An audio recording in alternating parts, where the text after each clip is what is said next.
You're too old, and it's too late to start. Has anyone ever said that to you? Well, I'm here to tell you that it's too late to quit. And oh yeah, you're not too old. In fact, the good news is that it's always the right time to start. You've come to the right place. And me and my friends are going to share our stories of why we will never, ever throw in the towel. Welcome to the Too Late to Quit podcast. I'm your host, Jeff Iftikharuddin. Let's go.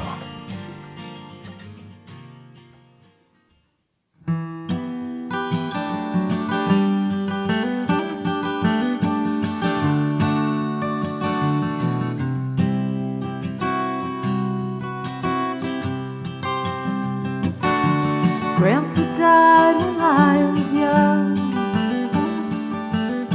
a farmer and a farmer's son. His heart was in the North Country, among the fields of Shazy.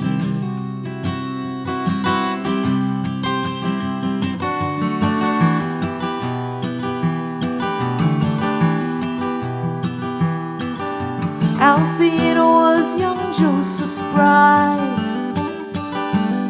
For 8 years she was at his side. Through summer, winter, spring and fall, work in the fields of Shazy.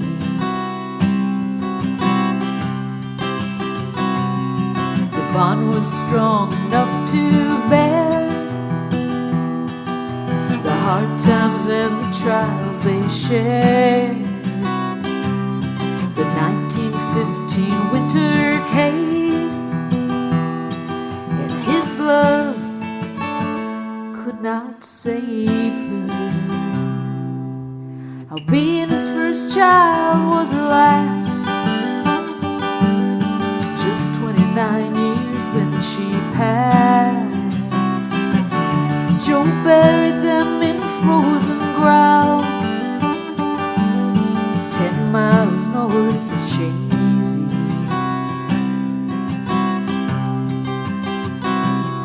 For 10 long years Joe walked alone. The sorrow settled in his bones. He sowed 500 apple trees. Some said that he'd gone crazy. But May of 1925, Joe took Elizabeth for his bride. My dad arrived in 29, born in the town of Shazy.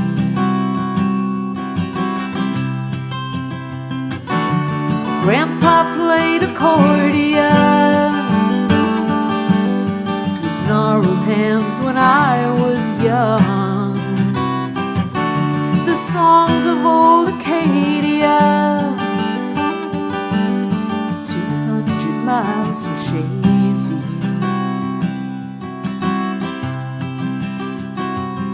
The snow-white winter orchids bloomed the day we heard of Grandpa's news. His heart had stopped, his spirit flew from Albany straight up to Lake Champlain. Today I walk a winding road. I touch the trees my grandpa sowed. My heart's here in the North Country, among the fields of Shazy.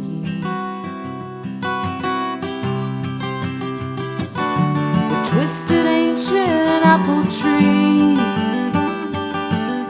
the sweet fruit of his legacy. Yes, this my grandpa left to me, these verdant fields of Shazy.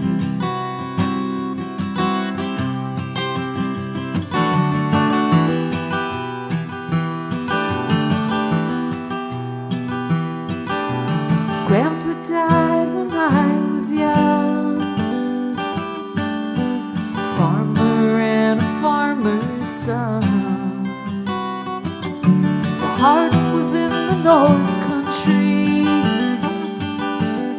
among the fields of Shazy.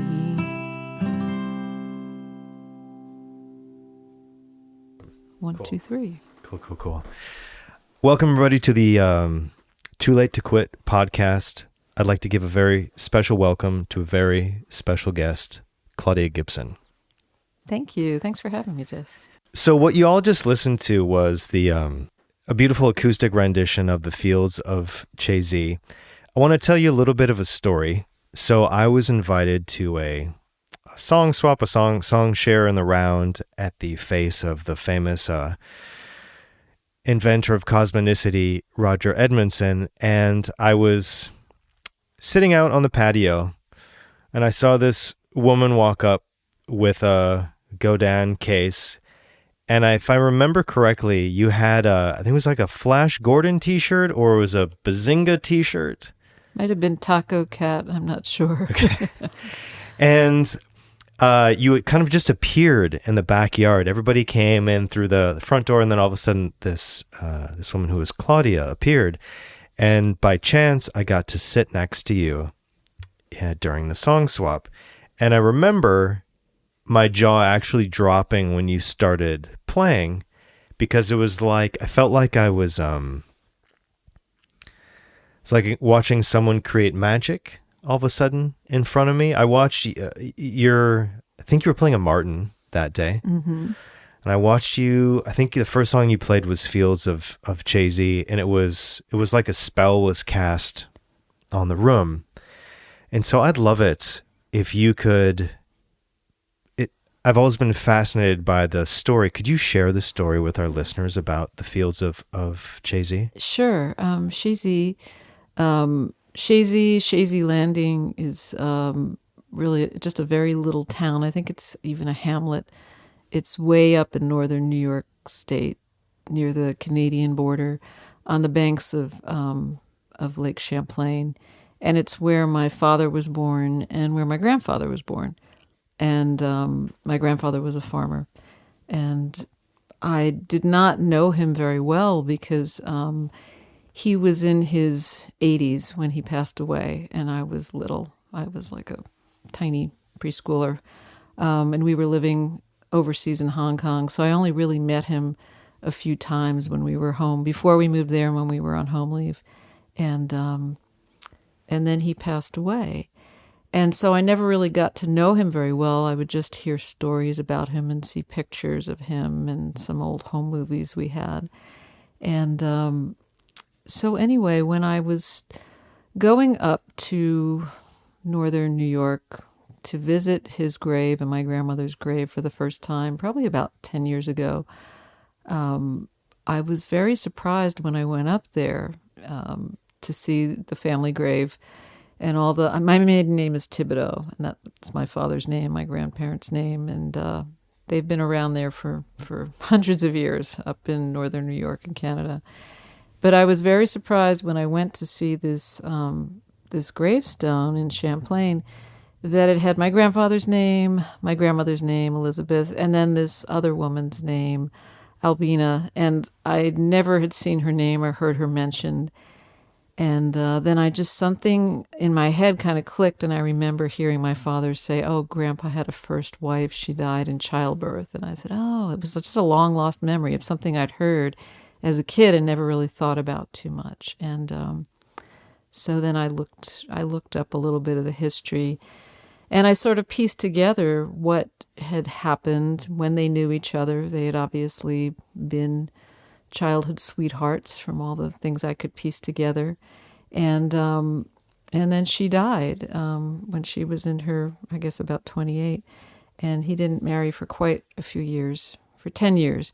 And I didn't really know what he was doing in those days. And I looked at records. You can go online now and look at old census records and state records. And he just didn't appear in anything, and he had before. And I found out from my cousin Michael that he had planted a lot of apple trees up that way, and it seemed that he had helped to plant these large orchards of Macintosh apples. That's now like one of the biggest orchards in the country. So when was going up there, and I told Michael, and he said, "Oh, well, if you go up there, look for Grandpa's apple trees." And I said, "Well, how am I going to find them?" He goes, "You'll know." So we went to this graveyard. I was with my youngest son. My middle son. Sorry, I was with a family friend who likes these sort of genealogical expeditions, and so we went over to Shazy Landing. We were going to go down there. And on the way, we said, well, maybe we'll see the apple trees. And we went around this one bend in a row, and all of a sudden there were these, because there were a lot of apple trees we saw, but they were all newer. We went around this one bend in the road and saw these very old apple trees, because you know what they look like when they're old. They're all gnarled over, and you could just tell these were old. And I just, something in my heart just kind of stopped. And I realized, just from that and from realizing that my very first, probably my strongest memory of my grandfather is him playing the accordion in his kitchen in Albany, New York, and me dancing to it. And all the kids, we were all dancing. And he was playing some very old music that he had learned. And so anyway, I realized his legacy, this was something that he'd given me, was music, because that was my first memory. And I've always had this real just sort of draw to any kind of Celtic music. And he was playing, old time French, Canadian, Acadian music. And also that, there was something that he had been a part of when he was a young man. And he was a grieving widower, and he was just kind of a farmhand out for hire, and he would travel around and plant things. And, there he was. There was his legacy. So it was very meaningful to me. So I ended up stowing this all in my brain and writing this song several years later, but just a few years ago when I was sort of assembling music for my last album, and then it ended up being called "The Fields of Shazy" because I just loved the song. So I have a lot of questions. I have a lot of observations. I have a lot of questions. So I've been fortunate. So it was very interesting. So I met you at that song swap. You played that song, and there is something that I find so interesting about your songwriting in particular, where I feel when I listen to lines of your songs, I feel that I can touch those trees. Oh, that's I great. feel like I know exactly what the bark feels like. And I remember sitting there in Roger's living room, and you painted this picture. It was almost like I've read about that astral projection, right? Where apparently you can travel in your mind and go to different places. I felt like you brought us all to see those trees. It was like it was like you opened up a portal through your Martin, and we all went there. I remember being awestruck by that. And then by chance, I found out that you were having a show in Buda. And I went by, and you asked if anybody had any requests or anything, and I requested that song. I was hoping, I hope she hasn't played it yet.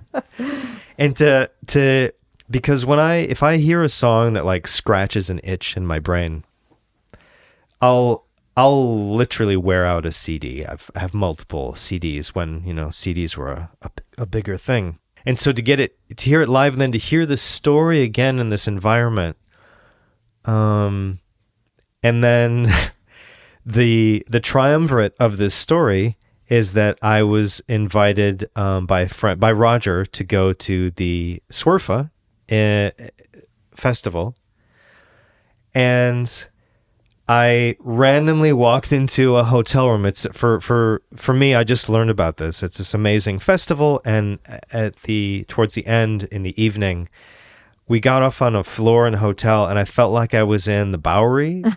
It was just plastered with signs, and they show you the time the person is playing and where. And I randomly I'm like, I can't. This is too much information for me. I'm just going to go with the flow. And I walked in, and it was this hotel room. I've never seen anything like this in my entire life. There was this crazy cool, it was a real hotel room. There was the person's bed, but they had this cool blanket on top. There was these lights, and Claudia starts playing The Fields of Shazy. And it was like to get to hear that song 3 times in such a short amount of time and to get to hear the story, I felt like I began to understand the song in a different way. I didn't know that you had made a music video for this. I have so many questions about this. It's such a central part of your last record. Can you tell us about how that video let me I'm going to just jump around. So you said something really interesting, that you stored it in your brain. Yeah. And then a couple years later, how did that come to the CD that I'm holding in my hand right now? Well, I was writing. I'm not a terribly prolific writer, or, I do write a lot, but to get a song that I really like, they don't, sometimes I'll have a bunch in a row that are kind of like dogs, and I don't do anything with them. You just have to get them out of your system, So, but then, I had been listening to more, I guess, bluegrass-oriented groups. So that kind of, style of music and that kind of picking and rhythm, and that was sort of in my head. So I was sort of messing around with that. And then this line came to me, Grandpa died when I was young. And because I'd wanted to somehow write about this experience, that I'd taken a lot of pictures then, and I'd stored it in my head because it was important to me that there was this legacy. And the more I started actually going into kind of the past records of my grandfather, because my cousin Michael had sent me some pictures and things. He was moving, and he said, "Oh, well, maybe you could scan these and get some kind of family records." And the more I went into it and started looking into like where he was and what he was doing, and I realized, that the old family thing of, Grandpa, he lived through the Depression and never had his own farm. He was a tenant farmer. They were just poor. They never had anything. They lived in this poor area of Albany, New York. And it was kind of just like the Thibodeaus were kind of just poor people, and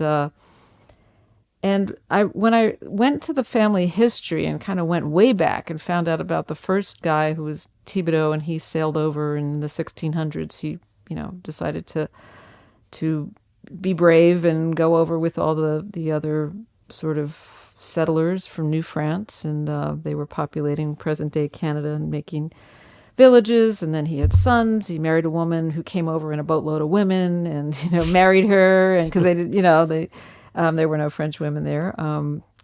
And so anyway, he had 20 children, and they just, every Thibodeau in the United States, apparently, and in Canada, comes from this one guy, Pierre.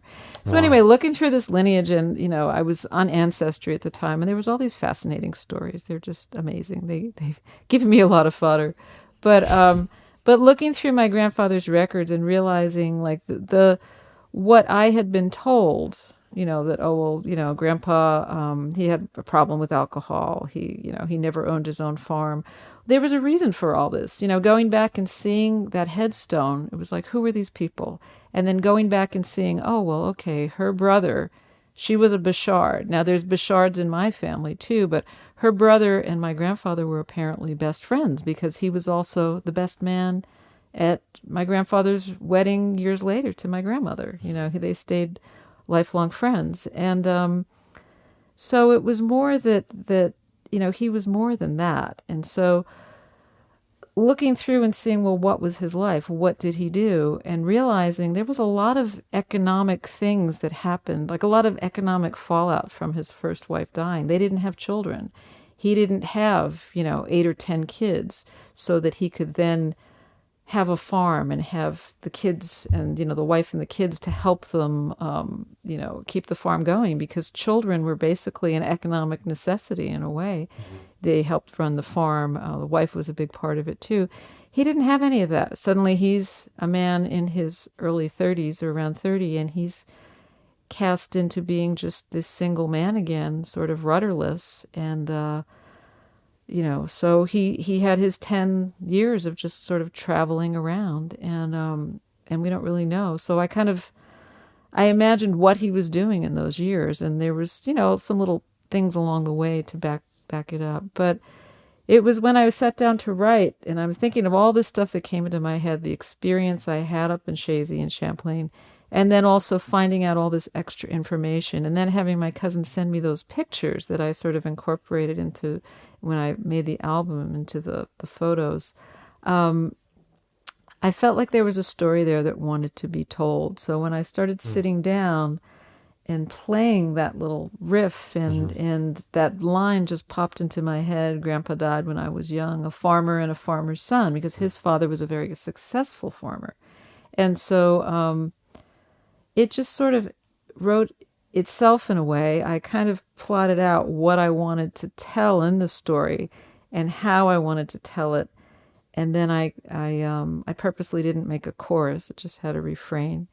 And I just kind of made it, it sort of evolved, and I whittled it down and got it into shape. And it was interesting because sometimes you go back and you look at the pages of when you're writing a song, and you see, and there was a lot of stuff that was thrown out, and then it sort of, it kind of made its way into the semblance of a song. But that first line was there right from the very beginning, and that's why I went back to it at the end, because the way my father and my aunt had always spoken about, Dad and Dad's farm, because he was a farm manager for a long time up there. It was almost like magical. And when they talked about Shazy, and I'd never seen it, and when I went up there, it's very special and very beautiful, and also very brutal landscape too in the winter. And I realized there was just so much that happened with these people, that they led real lives. It was more than just, your grandfather died in his 80s of a heart attack, and he had problems with alcohol, and he never, he suffered during the Depression because he didn't have a farm. It was more than that. It was that this man lost the first love of his life, who was probably, they had known each other since they were children, didn't have a family. And it was actually when I was looking through records, of census records, trying to find him all over, and I'm seeing other Joseph Thibodeaus around his age who had married and lots of children, and they were farmers, and that was the economic reality back then. You needed your family, you needed your children. So he kind of it set him in a different direction in a way. So tell me about the video. Oh yeah, the video was fun. I'm lucky in that I have a daughter-in-law. My daughter-in-law Babette, married to my oldest son Tyler. She's she's made films as an independent filmmaker, but she's a camera operator by trade. She works on films. She works on television series in New York City, and sometimes she goes to other places. She's done some independent stuff, and I think during COVID they went and shot an iPhone movie in Ireland. Oh wow! Okay. Yeah, kind of like a guerrilla type operation. Yeah. But when I had the idea to make a video for the song, she was one of the first persons I talked to, and she said, "Yeah, I'd love to help out with it." And so I said, "Well, the fall would be great." And I had this idea of doing some scenes in an apple orchard, and I knew I'd probably have to do some at home in my studio with a backdrop.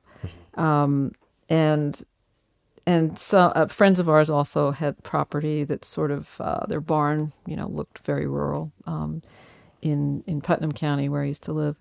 Well, my friend who I was going to stay with also knew a person with an apple orchard. And we realized going all the way up to Shazy was not going to be practical because it's about a 8 or 9 hour trip from oh wow, okay. Yeah, from New York City. I mean, it's way up. It's almost into Montreal. I mean, it's just very far up there. Wow. It's right on the border. My father was born just a few miles, south of the border. Oh, okay. Yeah, way up there, and that's why they call it the North Country, kind of north of the Adirondacks. And so we went over to check out this orchard that this friend of a friend had volunteered. And it was kind of perfect. And she said, well, we have this other orchard, because it was apple picking season. She said, well, we have this other orchard that one's not ready, or it was either not ready or it wasn't, I think it wasn't ready yet. So they were like, you can have the whole orchard because we're not going to be having people coming into that one. Oh, wow. So we kind of had the whole orchard, and we just went up and down. Babette, my daughter-in-law, she showed me how to set my iPhone on, film settings to make it like 4K and, to get some nice shots. So I was just kind of walking up and down. She had ideas. She had a ladder. She had all this stuff. And she was using actually my video camera, SLR setup, a Lumix, an older one, but it still works nicely. And so she had her whole storyboard. She had everything that she wanted to do. So she had us all doing different things. And then we were up again at the barn, my friend's property. We shot outside there. We did some other things. We went driving around, found this old church, and she had this idea of, she wanted to get this shot to represent my grandparents' marriage, of just a bouquet being thrown up in front of this old church. And so anyway, it was a family thing. She edited the whole thing. We kind of went back and forth through this program where we could share the shots, and I gave her. She did a lot with found footage, and then I gave her some of these old family films that she incorporated, and family photos that she did that, that effect where the Ken Burns effect, where you kind of zoom out on the photos. Yeah. So we kind of went back and forth, and she had, her ideas, and then I had some of mine, and we sort of, she was the main person because she was the talent of having the ideas of how to put it together, and the camera operator, and what I should be doing, and then my son was the stand-in for my grandfather. Okay, so, I was going to ask you. Okay. Yeah. It doesn't really resemble him, but he he looks my oldest son has this very dark French Canadian look about him, so he kind of fit in perfectly. And my husband was an assistant holding cards and things, and so it was really a lot of fun because I think music videos. I mean that a lot of us grew up, or when with me it was more like in my 20s and on were used to music videos, and they were a big thing for songs. And nowadays it's more like, well, they make them, but it's more, that there's just a lot of content being created all the time by an artist with video. And so telling the story was kind of fun. That was a fun experience. But it was really meaningful to be doing it with a family member, with my family members, instead of just saying, okay, well, not that I had the money to do that, but if I'd hired a crew, I might not have had someone who really understood what the whole vision and the story was about and how personal it was, because for my daughter-in-law, this was her husband's, great-grandfather's story that she was, that she was, kind of bringing to life. And so, it was meaningful, and it was a lot of fun too. And everyone that we worked with was kind of got into it. And my friend Carol, whose property we shot on, she really got into it. She got her friend, the apple orchard people, they really got into it, so it was just like everyone felt a part of it. So in the film, you could see the end credits. Everyone who was involved is listed there. And it was a real labor of love. It was a lot of fun for me because I'd never really done anything like that before. So how long of a shoot was that? We did that in one day. In one day? Yeah. During the daylight hours in one day. Wow. When I came back to Austin, and I live in South Austin, and my studio room, I had a backdrop set up. I had learned a lot from Babette about the camera and what I had to do and how to shoot it. And I sort of had her on the phone while I was setting things up. So there's shots in there of me just playing in front of in a green dress in front of a backdrop. And that was done in Austin with the kind of evening, almost, the sunset coming through my window. Yeah. So the light was really nice, but I was losing it. It was getting darker. And the best stuff, I said to her, well, it's really dark. Oh, I can fix that, she said. In post-production, she did. So it was really interesting. I mean, it was sort of made creatively on no budget. The money that I spent was just on equipment and, things like backdrops or filters or whatever, things I still have. So I learned a lot from it. It was fun. And your daughter-in-law's name is Babette? Yeah, Babette Gibson. Babette, I tip my hat to you. It has the look of cinema. Yeah. It's gorgeous. Yeah, and the found footage she found was spectacular because I was talking about this one shot. I said, well, is there something you could get that looks like there's the line about when my grandfather passes away and his spirit flew from Albany to Lake Champlain because he died in Albany.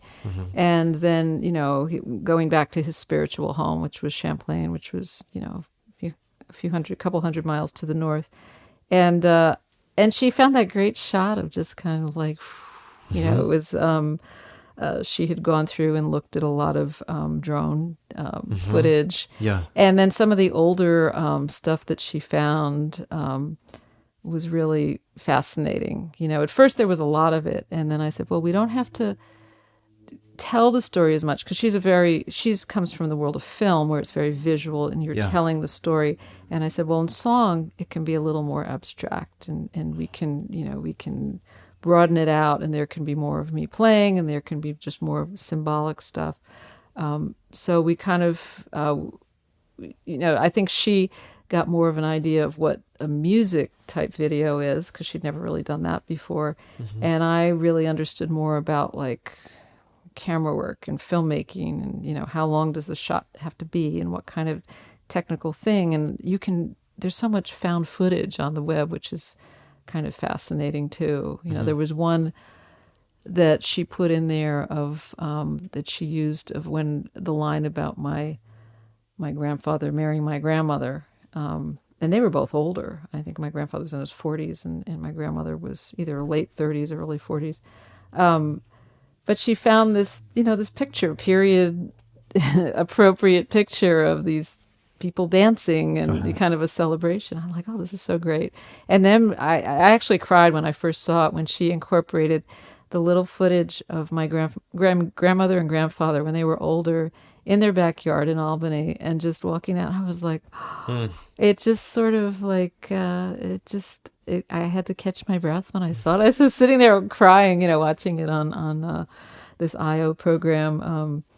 And yeah, it was wonderful. Yeah, I thought she did a lovely job. She does beautiful work. Most of the time she's just, if I see one of her movies, either in the movies or she does a lot for, things that end up on streaming or Apple TV and I'll say, oh, camera operator, we wait for the credits to see all that. Sure, below the line. Yeah, absolutely. It's exciting. So anyway. Have you always been like that? Because I find that very interesting that your style of songwriting of these really just, for me, your songs feel like it's like a full like Thanksgiving meal. Like it's got all your favorite ingredients, right? Like the bread is warm. It's like fresh out. Like you've got these sides. I also find it so interesting that you write these songs that have these incredible emotional connections, and then you're also able to download all of that info as far as the technicality of shooting. And then, it sounds like you essentially were a co-producer of that whole production. Yeah, I think I was definitely a partner in it. She had the technical know-how and kind of, she understood what my vision was and she was bringing that to life because that's her art is film and visual. And, but yeah, I had an idea, but it's funny because when I was younger, I never wrote songs that told stories really at all, and this last album, there was quite a few of them. But I never used to write that way when I was younger. It was all, kind of that, I feel this or I feel that or whatever. But yeah, it's just different now. And I think I write differently. And, but learning about the visual stuff was great. Yeah, I did feel like a partner in the making of the video because like I said before, we were each bringing our strengths in and helping the other learn about, like I didn't know anything about filming at all. I learned a lot from doing that. And she, like I said before, she learned about that making a music video is a different thing than when you have, even in a short film, like she's done a couple short films, you're telling a story from A to B and you're presenting it in certain shots and things go pretty quickly. You never linger for too long. But she learned a lot. I learned a lot. and I just thought it ended up being something cool that we were both very proud of. So, how did your family react when they saw the finished product? Well, my cousin Michael Laporte, because my father only had one sibling, and she only had one child, and that's my cousin Michael. So we're a very small family. And he said a very sweet thing. He said, you've really you've changed the narrative of Grandpa's story into something that we can be proud of. Because there's so many stories about this country. I mean, we're all immigrants, on both sides of my family, except for the little bit of, some of those early French immigrants to Canada, or New France as it was back then. They intermarried a little bit with native women, and so I have like 1% native, but the rest of me is, it's all immigrants. It's either coming from Canada or from France or from, on the others, or a few of them, they intermarried with a few little English colonists. That was like a big scandal back then.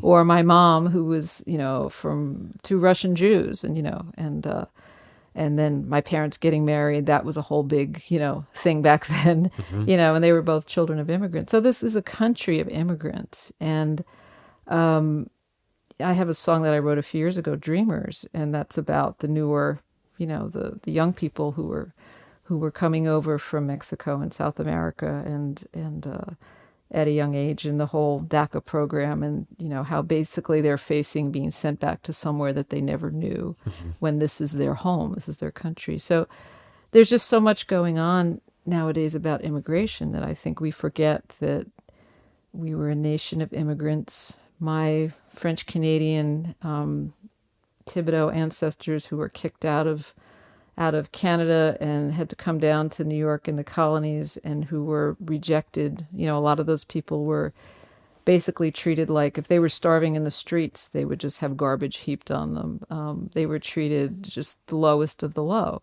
And so, there's always been this sort of people coming in at the bottom and, working their way up. And it hasn't changed. So.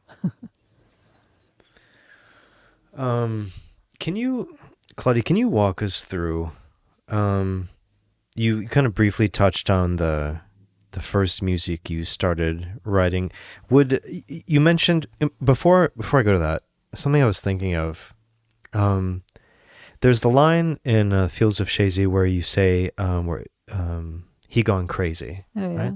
There's something, I think, super powerful about that line, and based on what your cousin Michael was talking about, because I was thinking, me as a listener, when I hear that, it's such a personal family song, and I've heard it several times live, and I don't feel like an interloper when I hear that, because when you tell the story, who in your grandfather's shoes wouldn't have gone crazy? Yeah. It's for me, I feel like I relate to it in the song, the way you tell the story. Well, yeah, and I kind of had to make up those parts of it because, like I said, his record just sort of dropped off. And he actually met my grandmother when he somehow got injured and ended up in the hospital in Montreal.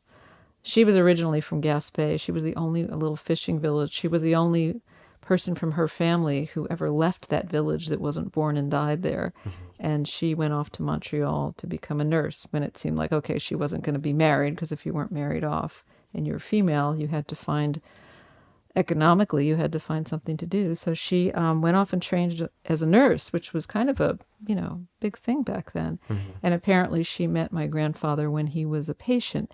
Now, I'm not sure why he was a patient. My cousin said he might have been working in a logging camp for a while, which was a very dangerous occupation. Who knows? He could have been sick, whatever. I don't really know.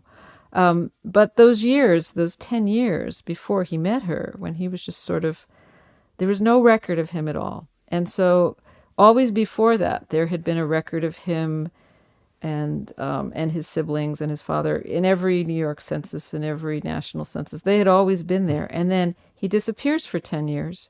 He's not anywhere. He's not even in the Canadian towns. Nothing has happened. He hasn't traveled anywhere. There's no record of him. And so I kind of had to imagine, well, what was he doing? What was he doing? He's a grief-stricken young widower. And then when my cousin said, well, he planted these apple trees, and I was looking to see when those were planted. And so I was sort of imagining, what would a family think about a young man whose wife has died, and he's just takes off, and he's not around home anymore. Where's Joe? Oh, well, he's not been the same since his wife died. He kind of went crazy. So it was sort of that imagining of that, and that that's a big grief to leave, to lose someone you love, and that whole dream of what's going to happen to you. So in a way, I imagined it, but I felt very close to the story from what the little clues I could find historically. It was fun being a little bit of a historical detective. I'm sure if I was like a professional genealogist or, the Finding Your Roots guy, there would be more clues out there. But from what I could find, he just sort of disappeared for 10 years. And I just know, the way that families talk about, the one line that really hit me that I felt that really was true was that, the line about the sorrow settled in his bones, because that feeling if you go through something that's a terrible loss, you just feel this heaviness where it just kind of sinks in, and how do you find your way out of that? And he did eventually. But yeah, I just pictured him sort of, whatever he did didn't really matter. I knew he was somewhere in either way upstate New York, or probably up in southern Quebec, whether he was farming, logging, whatever he was doing. He was making a living the best he could, but just sort of wandering a little bit. I'm curious how people, because I neglected to mention, I also got to see you at an amazing house concert, and you told this story. How do people react to it? What are the things that they say to you after your shows? Well, it's interesting because I didn't really know how people would react, because it's a very upstate New York type story. But people are sort of fascinated by it. We're here in Texas, so it's different. But yeah, I get a lot of reactions. I mean, I get more reactions to some of my other songs that maybe they can relate to more. I have this song Cleveland, Ohio, that's like very sad, and at the end it's kind of like a twist that a lot of people are like, oh, I didn't see that coming, and then they always want to talk about that. But yeah, I've had people talk to. I find it interesting when people talk to me about songs. I always feel flattered because it means they're listening.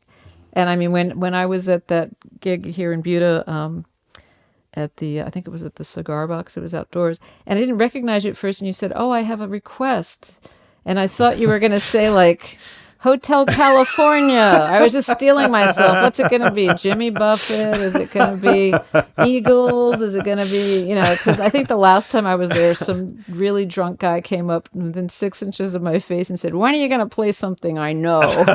And his friends were apologizing. But, all right, you got any Crosby, Stills and Nash? Not that like there's, those are all fine songwriters and musicians, but... And then when you said, "Could you play the Fields of Shazy?" I was like, "Whoa!" And then I recognized you. I was like, "Oh my God, yeah, I've met you before," which was just sort of funny.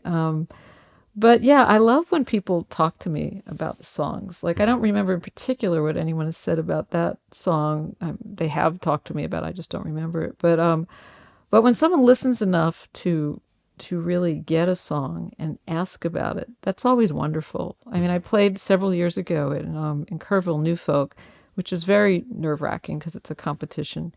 And I played a song called Louisiana Sky. And I've had some strong reactions to that song.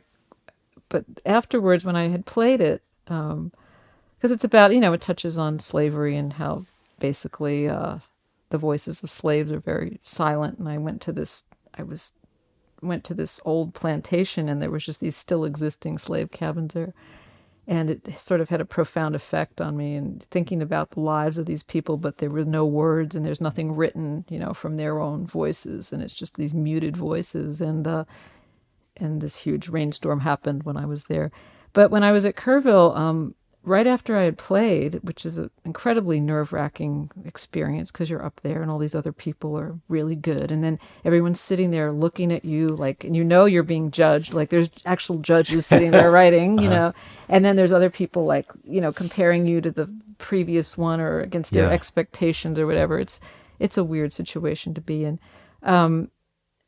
And this guy came up to me afterwards and sought me out and wanted to talk to me about that song because he'd had a similar experience. And he had, when someone listens, that's just incredibly flattering. It's not just flattering, but you feel like if you've put a song out there that like this song, it touched you, there was something in it in the story that made you like say, oh, wow, I want to find out more about this, which is why I'm sitting here talking to you.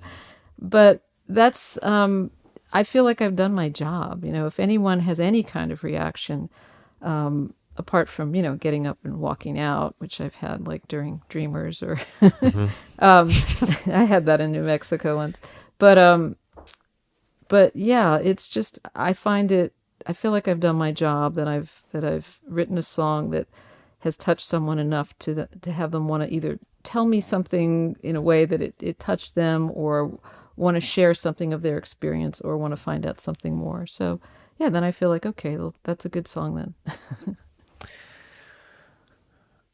I heard this quote a while ago, that how you do anything is how you do everything. And that's what I'm realizing about you, is that it's this, I don't know if methodical is the right word, but it's like you do this tremendous amount of work to figure it out, to like, you do the research, you get all of it, you get, because you compared your earlier songwriting to kind of just getting it out there, right? Right. And I find that so, you touched on the song, and I'm sorry, it's, what is the, Ohio? What is it? Cleveland, Ohio. Okay, yeah. I was thinking it was another, okay. When I was at this house concert, and I didn't know the story, you wrote that from a prompt. Yeah, I wrote that from a prompt. Yeah, it was a funny prompt too. Yeah, it was. It was 2015, and I had just started playing again after, probably about 25 years of like raising kids, not playing very much except at home, and I was starting to go out and play and write. And I decided, my mom had passed away and left me a little bit of money, and I decided I was going to only use it for music things. So I went to a retreat that Gordy Quist and Owen Temple had put together called Song Farmers. And it was only about a dozen people, and it was out in Spicewood. And Gordy, I actually ended up becoming good friends with him, and he ended up producing my first record, and then an EP that I did. Gordy and Owen had put together this thing on their website. I think it's still there on Song Farmer. It might be songfarmer.com. I'm not sure. But you press on a button and it gives you a location. Like it spits out, here, you're going to write a song about this. And I, do you want to write a city or a state? And I'm like, oh, city. So then I pressed the button and it just tumbled out with this prompt. It's Cleveland, Ohio. It's 10 a.m. Thursday and you are facing east. And that was my song prompt. And I'm like, oh. So I kind of Googled a little. I like using Google, to get ideas sometimes with a song prompt. They're fun. And I saw, there was like a park there, on the banks of, Lake Erie. And these guys are throwing out their lines and fishing and so anyway, I just made it a journey and I knew the drive coming back from Ohio through Pennsylvania, that endless drive through Pennsylvania, and then finally seeing, New York City when I used to live there, and I'd be coming back from far away. It just always seemed like, oh, there you are, In New Jersey, it seemed great. And so, yeah, that was like Cleveland, Ohio, 10 a.m. Thursday. It just, Cleveland, Ohio, 10 a.m. Thursday. So it just kind of presented a meter, and that song, that was one of those very few songs. I mean, it's a total gift when you get it. that just writes itself. Like I just wrote it. It just kept going, this journey. Okay, I knew these towns. I had Google to kind of help me make a map. I'm like, okay, this is going to be a trip. I didn't even know what it was for. And then when I hit the last verse okay, so if you go along 80, 84, you hit Hoboken, what do you do? Oh, you're going to take a ferry. Well, why are you going to New York on a ferry? And then I'm like, there was a reason that this person was making the journey. And then I realized that as I wrote the song, there's always a friend who comes to mind who passed away shortly after I moved to Texas in 2007. Former songwriting partner who had terrible drug addiction problems his whole adult life, and we didn't. His friends and I, all of us, we didn't get to give him the kind of send off because none of us really knew he had passed away until afterwards. And I'm like, well, this would have been, something like this would have been great. So I always think of him when I'm singing it, and I thought of it when I was writing it. And so then it became more of a true story and more meaningful. But when I wrote that song, I was so excited because I went over to my little studio at the time. I lived in Wimberley, and there was a studio over the garage. Went over there, wrote it. I think it took 6 hours total. I didn't come back. I came back home, and I said to my husband, I walked in the house. I wrote this song. I really like it. And I played it for him, and he said, yeah, it's not your best. And then when I went to the retreat a couple weeks later, and I said, I wrote a song based on your prompt, and I played it, and they really loved it. And ever since then, all of those guys, I've become friends with several of the people who were at the retreat, and with Gordy and Owen.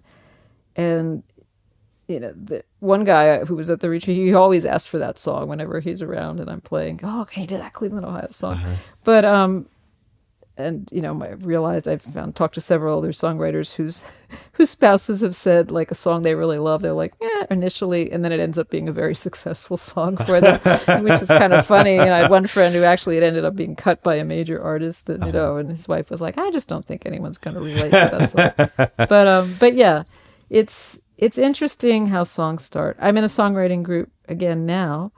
And I love it's a once a month thing, which is doable for me, very doable, because then I have enough time. I'm a little slow. I have enough time to put something out and then revise. Because I've learned that for me, I really do need to revise a lot. I get a better song. It's very rare that a Cleveland, Ohio will pop out. That came out ready formed. That was a gift. That song is so beautifully devastating. You leveled the crowd at that house concert. I was blown away when I learned that it was a prompt, and now to hear the full story, this is just. Can you? So, the people that are listening to this podcast, there's going to be somebody out there that's. Where do I even start writing songs? Maybe they're just starting their journey, or maybe they've never. Everything that I've written, it's all precious. I don't want to mess with this stuff. And I think the proof is in the pudding as far as revising. Can you talk a little bit about that? Sure. About say if you were talking to somebody who has got a guitar or a piano and is thinking about doing that, what is your whole process? Well, I think for anyone, first of all, I was lucky in that I went to college for music, for composition, where you come out with an idea, a sketch, and then you just keep revising it, and it turns into something. And then even then, I would work with my advisor, and I would show him, and he'd be like, this part's a little weak, you need to work on this. So I was lucky in that I understood that there's a process. But I don't think my songs got to be better until I actually really had something to say when I was older. I mean, when I was younger, when I was like a preteen, like the preteens nowadays, I don't even know who they're listening to. Maybe like Olivia Rodrigo or someone like that. She's a wonderful songwriter. Yeah. But when I was like that age, my sister was bringing home Joni Mitchell records. So I was listening to stuff like Blue, which was kind of like, pretty intense. And and then she was bringing home other singer-songwriters. And I thought, oh, well, you just kind of like go, you just kind of vomit out all your inner feelings. And that's what you do. And which I think works sometimes. But, if people can relate to it, as long as it's something that everyone else could say, oh my God, yes, or you have the poetry of a Joni Mitchell, but for me, I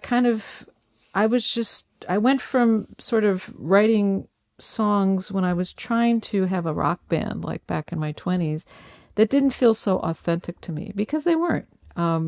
I didn't have anyone to say to me, no, you got to dig a little more and get a little deeper here. But when I came back to writing and to playing out, I had a lot of years of experience in life. And so things were much more meaningful. And so I could write a little better. But what I also learned was that, and I've learned it more and more, especially in recent years, that to just take a song, especially if you're a beginning songwriter, and you take a song and you say, or even if you're not a beginning songwriter, because I've done this too, and you say, okay, I wrote a song, and you play it, and that's it. First of all, I never unless it's someone really great that, I value their opinion and there's something specific I want from the song, or I might say, play it and have them give me feedback. And that can be very valuable. But you can always improve it. For me, it just really works to leave it to write, do what I'm going to do. If I think it's finished, then I leave it alone, and it usually pops out of my head right away. And then maybe a few hours later or the next day, or I go back to it, and then I can evaluate it and say, okay, well, this needs a little work. I worked for several years as a journalist and, freelance journalist, and very rarely, never happens that you just write something in your first draft that you're going to hand into your editor, right? You're laughing because that's a joke, right? Yeah, Nobody does that. No one does it at any kind of a job. If you're writing a memo, if you're in corporate world, you write a memo, you have to review it, revise it. You have other people look at it, So why is it that people who write song and poets, or fiction writers, oh my God, they write, they rewrite, and then it's edited, and then they rewrite, and so why do some people write a song and think, oh, well, no one can touch it now, or I shouldn't do anything to it? No, you can go back and make it better. I mean, especially if you're a beginning songwriter, unless you're, Prince or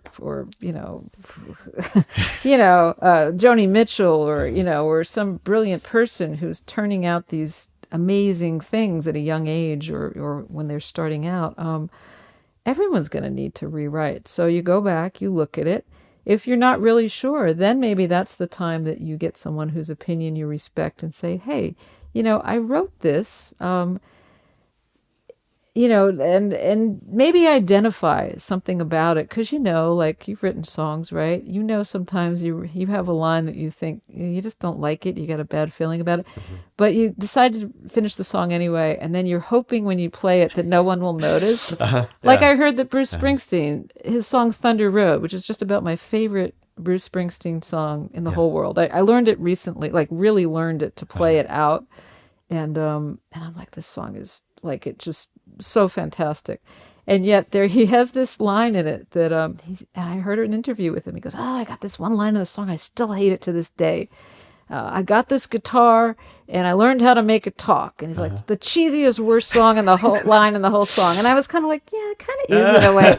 Except then I saw a video of him playing it in concert. He gets to that line. People go nuts at that line because they're like, yes, you did. And I discovered you and, and then it was great. And we love you.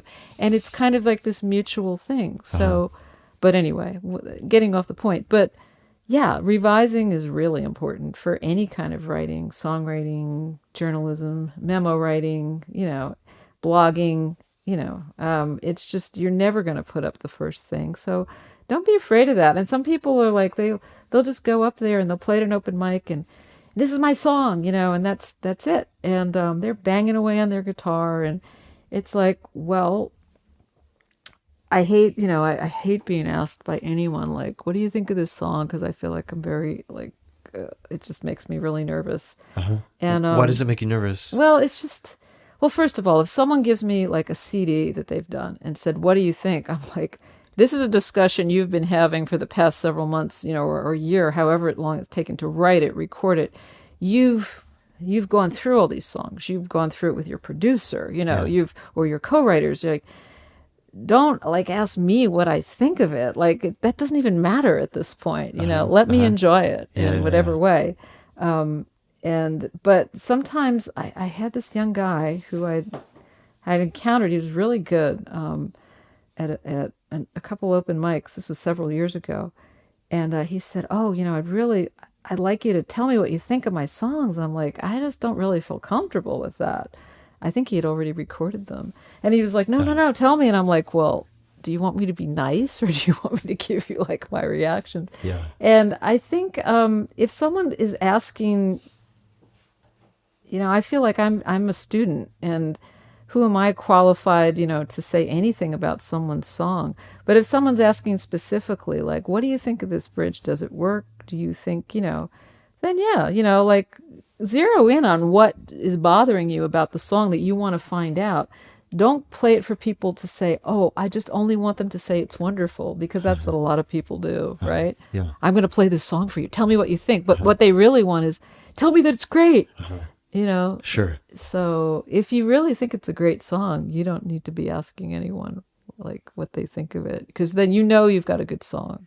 Something I was thinking about when when I was watching you you play at that house concert, you were in the middle, and I watched how you interact with the other songwriters that were there. Mm-hmm. And I really like, I think you've used a very generous songwriter, and you have a very wicked sense of humor, like it's beautifully dry. I really appreciate it. It's very dry sometimes.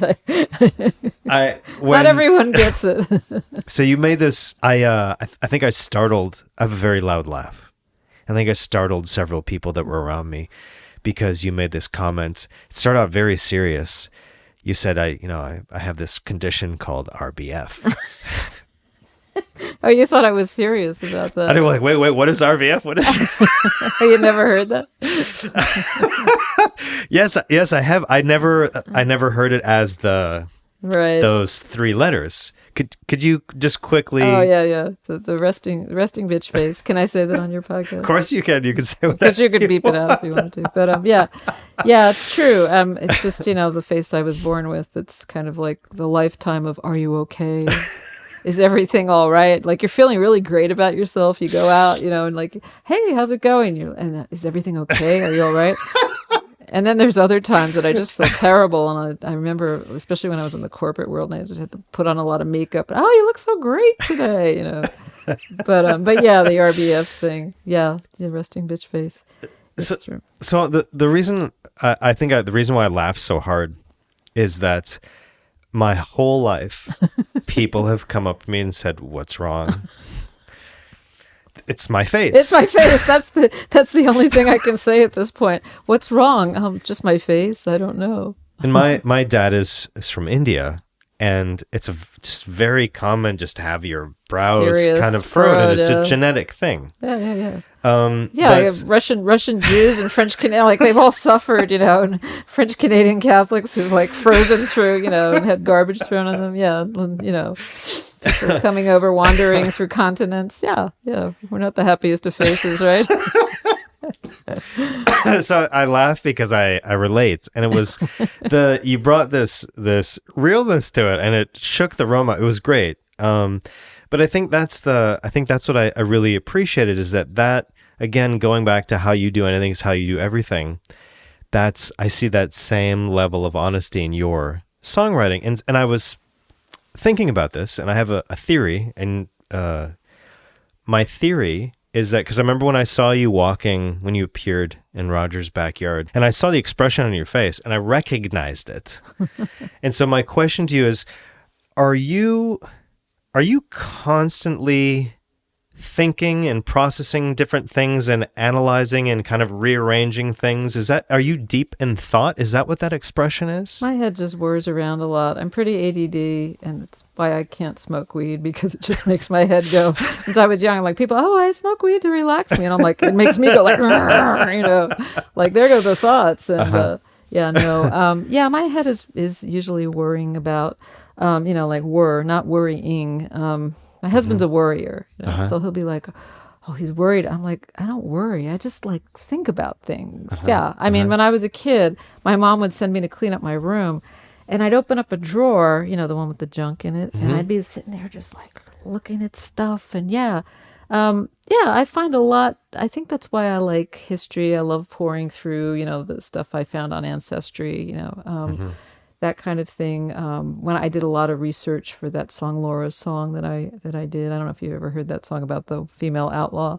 But I like finding out about things that are kind of unknown. I love watching, videos about things that are like interesting stories on YouTube.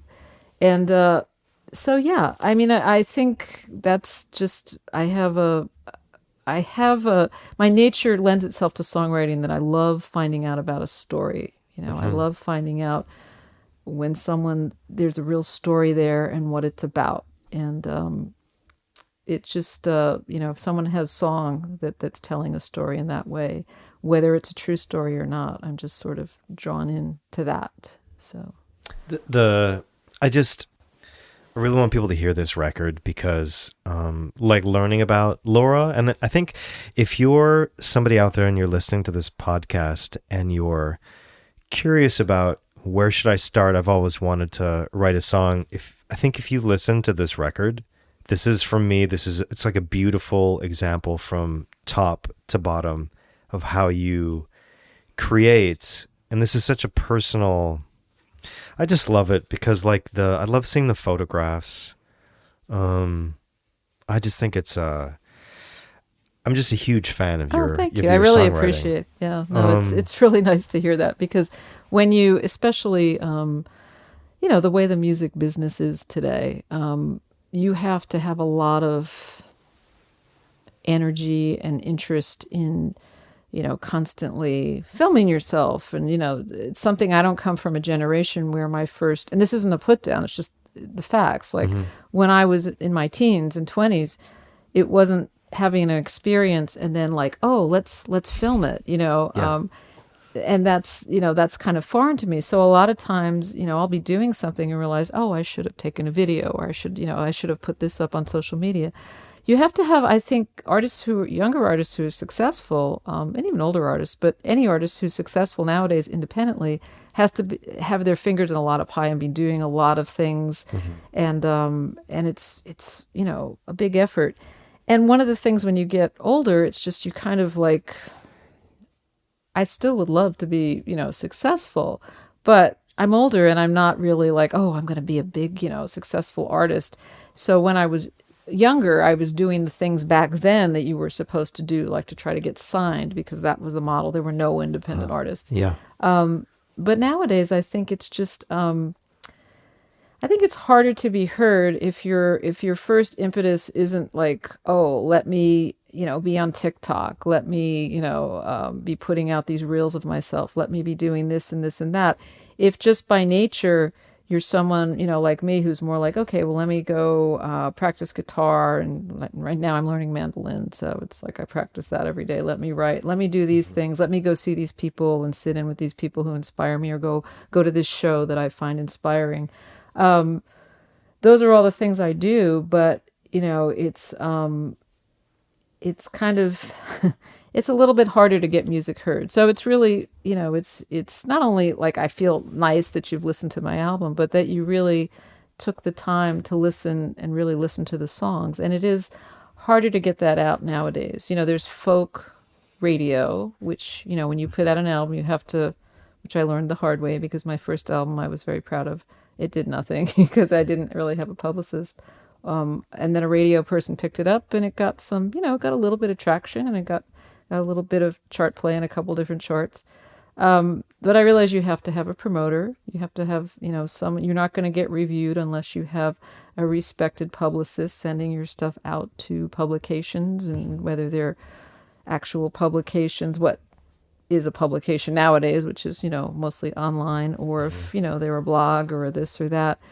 But, that's how stuff gets done. And so I'm kind of been grappling with over the past year of like, I'm a songwriter, I'll always be a songwriter. And maybe like for now, that's just what I'm going to be doing, is getting together my next batch of songs and figuring out what's the best way to kind of get them out there and to have more people listen to them. Like you said, oh, I wish more people would hear this or listen to it. Mm-hmm.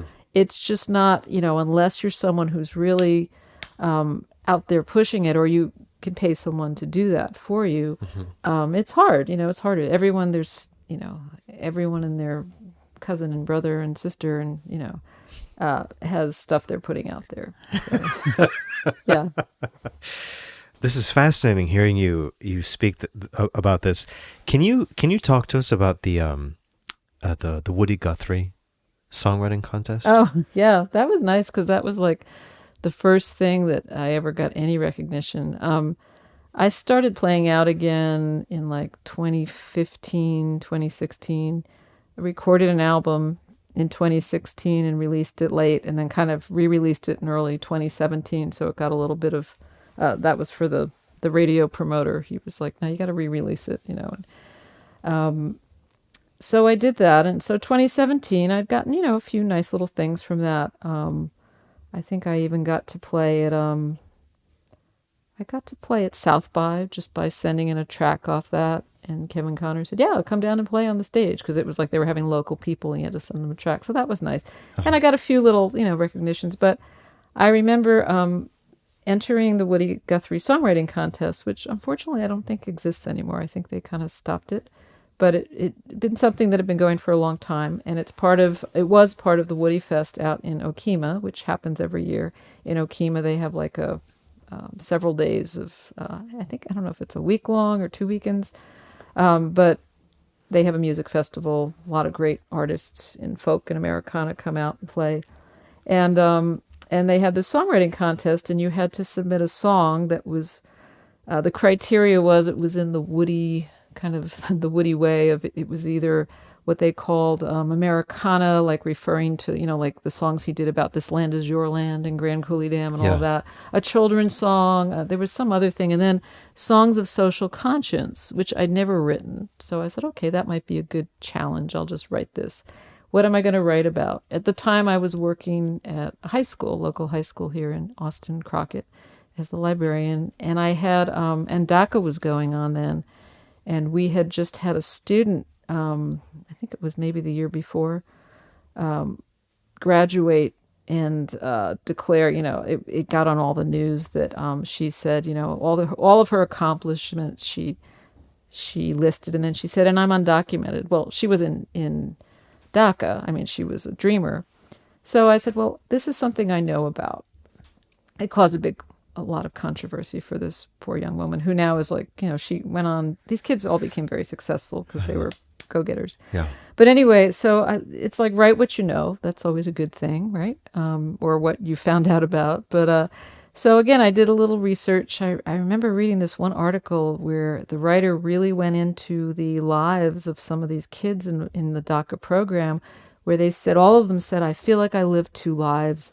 I feel like I live my life in school with my friends and my classmates and the normal all-American life. And then I go home and I realize, like, at any moment it could all just blow up, if my father gets stopped by the cops or, this happens, or, just it could all go south. It could all disappear. And we'll have to go back to somewhere that I've never even been to. Yeah. So that's, and these are young teenagers that are talking about these very heavy things that they're facing. So I sort of wove a couple stories into that and wrote the song, and I wrote it really quickly. And I remember, I think it was due at I don't know, it was a weird deadline. It was like on this day at 10 o'clock in the morning or 10:30. And I think I sent it in like 2 minutes late. I'm like, oh, it's late. Forget it. They'll probably, Yeah. And I just totally forgot about it. And then a couple months later, I wrote that in April. And then at the end of May, I went out to Kerrville to just, go out there and camp and listen to the music and be a part of all that. And I came back. It was a nice visit. It was 2018. And I remember driving back and thinking, well, that was nice, but I've been doing this for a couple years now. Is anything ever going to happen? It just feels like, I keep getting these rejections and blah, blah, blah. So I got back home, and back then, like, you didn't really get much cell service out there. Yeah. So I wasn't checking email, and I went in and I was checking my email at the kitchen table. My husband was outside, and all of a sudden I get this email that pops up from the Woody Fest songwriting competition people that said, "Congratulations, you have won first place in the Woody." And I'm looking at it going like, huh? And because I had just been saying to myself, like, an hour earlier, well, is anything going to happen here? Yeah. And so I was just like, this. And my husband comes in and he goes, what? What's the matter? And I just go, and I'm kind of pointing my finger at the email screen and going, doing the kind of Neanderthal, and he's like, oh my God. So, it was like, hey, would you like to come out and play, open up on the Pastures of Plenty, the big stage on the Saturday night? And it's like, yeah. Wow. So I went and did that. And that was not nerve-wracking. First of all, because you've been chosen already. Like I was chosen. So I didn't have to compete. I just had to go out there and have a blast on this great big stage with, big sound system. All the people the sun was setting. It was gorgeous. People are coming in to, watch the festival. And it was just a really wonderful experience. And then I was treated so well. The people there, the other artists, there was a few who actually, like Jamie Harris, she's just a wonderful songwriter. I knew her from Austin. I kind of made her an acquaintance, and she said, "Oh, that's so great that you won that. I'm going to come see you." And she was headlining, and she came, and then I remember Ellis Paul was a very well-known folk singer. I had met him backstage, and he came around the front and really listened to my set, and afterwards sought me out and was very complimentary. So it was just a lovely, wonderful evening and experience where, I got to do a 20-minute set on a big festival stage. And the last time I had played at a festival, I was 18, and it was Vermont. And yeah, and so it was really lovely. And I think after that, I felt like, okay, I can. That fall, I got invited to play at the Dripping Springs Songwriter Festival. And then the next spring, I got into Kerrville New Folk and another contest called Songwriter Serenade, and then another one up in Dallas called the B.W. Stevenson. So I was starting to get some recognition, which felt good because I felt like, okay, I feel like my songs are a lot better than they were the first time I was trying to do music and nothing was really happening. And so, yeah, it felt really good. And then, of course, like I said, before we were setting up, like then COVID happened. So that sort of, it was like I was just starting, I had booked some really nice things for summer of 2020 on the East Coast and a couple nice listening rooms. And things just sort of COVID, a lot of places went out of business, everything changed for everyone. And now audiences don't come out as much, so there's less places. That's everyone. Very cool. Yeah. But the Woody Fest thing was really, really nice because I felt like, oh, well, a contest is a really weird thing. I mean, you can have artists who never get chosen for anything, and then they just work their way up. I mentioned Jamie Harris before. She never got chosen for New Folk. And first time I heard her, I'm like, oh, she's phenomenal. And then, now she was a headliner, at Kerrville. So, it just, people do get chosen, people don't get chosen. And all of us songwriters who enter these kind of things and put our names out there for showcases. You had mentioned SWERFO, which is the Southwest Regional Folk Alliance Conference. And then there's one NERFA, which is Northeast. There's Southeast. There's Farm, and then there's the big Folk Alliance one, which is coming up in February in New Orleans. There's official showcases, and everyone submits for them, and then, when you don't get into it, whatever contest or thing that's going on, there's lots of other ones. Everyone commiserates, no one can understand. I'm always happy when it's a friend of mine who gets into one of these things. I genuinely feel very, very happy for them because I feel like, wow, I know what that feels like. That's a great feeling. And also they really deserve it. So we all kind of, we scratch our heads and try to figure it out. And the thing is, you never can, so it doesn't really matter. It's like any like in film, there's all kinds of awards that go around. Does it really mean that, this one's better than the one no one ever heard of? You've all had that film that you just love that you tell people about because like no one's ever seen it and you're like, it's great, So yeah, it can, it's great when that kind of thing happens, but I've learned just to enjoy it because, it's always been a very difficult business that you're just going to get It doesn't matter what age you are. It doesn't matter whether you're in it to, really kill, or whether you're just kind of like, I'm just going to do my stuff and put it out there. It's always hard to get rejection. I don't think everyone feels that, from the time that you're a little kid and you don't get chosen to be on the kickball team, But it is just what it is. It's a rough business. I was just reading an interview with, in the New York Times, Simon Cowell, the judge on American Idol. And I was reading the comments that people were making, and, oh, he was so mean. And then I remember years ago watching that show. And I just thought, wow, because I had a short stint working for Arista Records. I did it for like 6 months, and I was like, I don't want to be in this business. It's horrible. It was awful. And I had a crazy boss at the time. It was very amusing, but it was also horrible.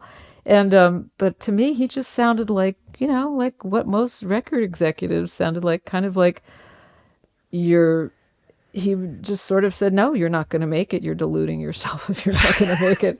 Yeah. But then, people get chosen. But it was interesting in the comments, because most of the people were like, oh, he's always so mean. And then there was one guy who's like, I'm a working songwriter in Nashville, and if you're not used to rejection, you're in the wrong business, because you're going to get it every single day. All the time. Yeah. And it's, it's very rare that you're going to get a yes, or someone saying, yeah, I like that, or maybe they'll say, I like it, but there's nothing I can do. I've heard that so many times from people, sync licensing people I know who are like lovely people. And they're like, oh, I love your songs. I just can't do anything with them, which is, it's a compliment. But to me, the best kind of stuff that I get back, if you get a rejection, or, you don't get booked somewhere. I like when they tell you why, because to me, like, I got a really nice rejection from Falcon Ridge Folk Festival, New Artists. And they said, you were 1 point away from making it in. And in a way that kind of was like, you couldn't have found 1 point for me. But then, but they said, we feel like we really want to hear more from you, and we want to see you. You should come up here and sit, come visit the festival, and we want to hear more, and we feel like we will hear more, and we love your music, and the way that they said it was very encouraging, and that was lovely. And then there was another place I was trying to get booked, a very nice, prestigious room in New York State. And the person who was doing the booking then, she said, well, if you lived around here, we would have had you in as an opener many times. She said, you're just not the right fit for what we have, like, in the time you're going to be here, but we really like your music. So it's kind of like when someone gives you a reason, or says, or encouragement, like, you're in the right business. I mean, I have a friend who we used to work with when I was at Crockett, and she went and got her MFA and became a fiction writer. And she's like, just rejection upon rejection upon rejection.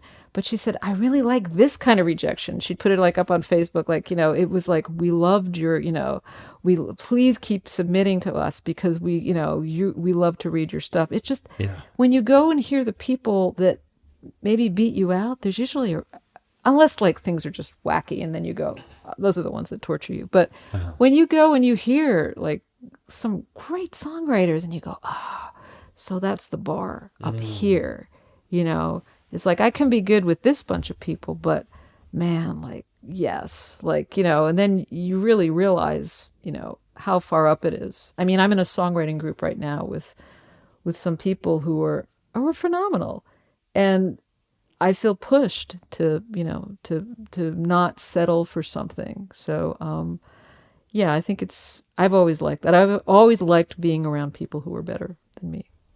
I learn. And if you don't like, if you don't like rejection, like, then just do it for yourself. Like, don't put it out there. Don't go out, because, you're going to hear awful things from people. Or you're going to hear nothing except people going, da, da, da, da, da, as they're talking and eating and drinking in front of you, or asking you to play Hotel California, which has happened to me, yes. So I was going to ask you if you had anything to say to someone who's starting, but I think all they have to do is listen. To this is just fantastic that thank you for sharing all of this. Yeah, and I think everyone is interesting and different, and everyone has their own voice and something to say.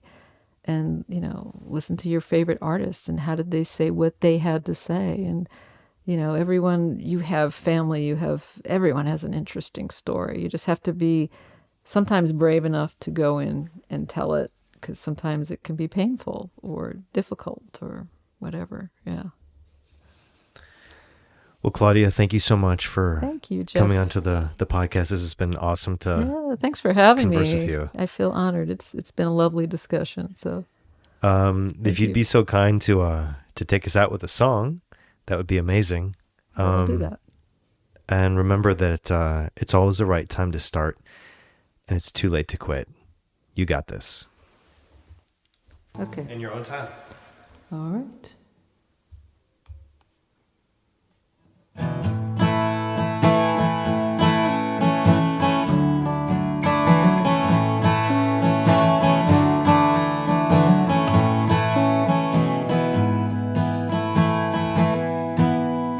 Cleveland, Ohio, it's 10 a.m. Thursday. Checked out of my motel and I went for a walk. The lakefront is quiet except for men fishing.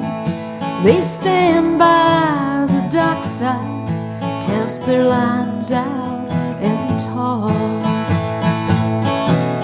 And how am I living without you? And how can I be in this world on my own? Did you really think I would doubt you? Did you really leave? Did you really leave me alone?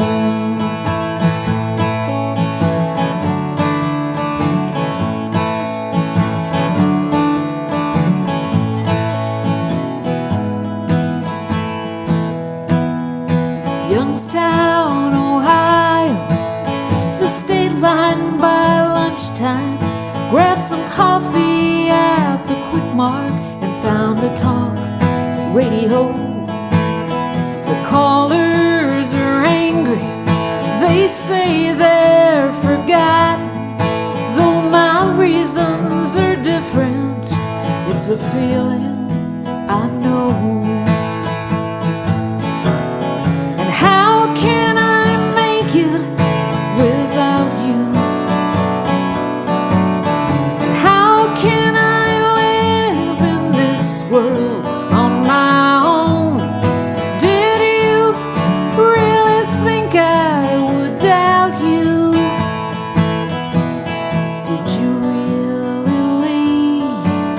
Did you really leave me alone?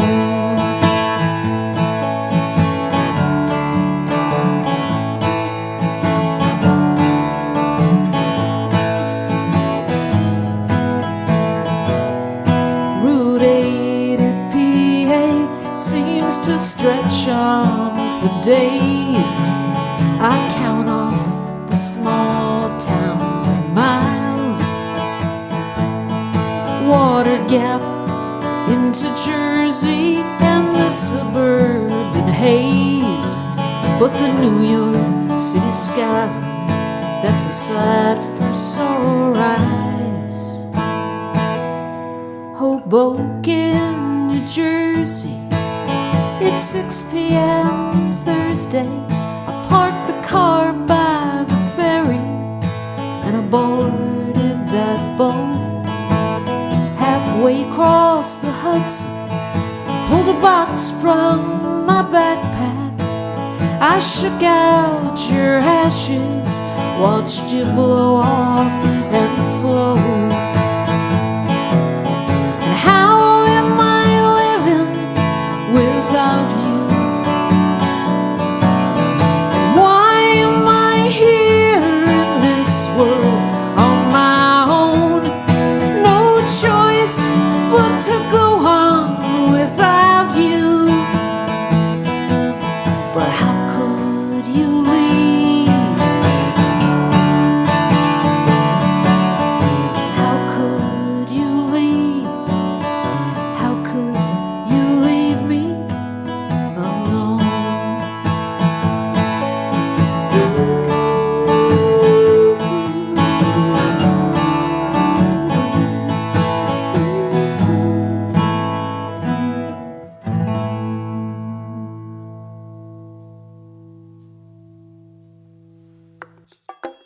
Thank you for listening to the Too Late to Quit podcast. This is a Rudy Records production, copyright 2025, all rights reserved. You got this.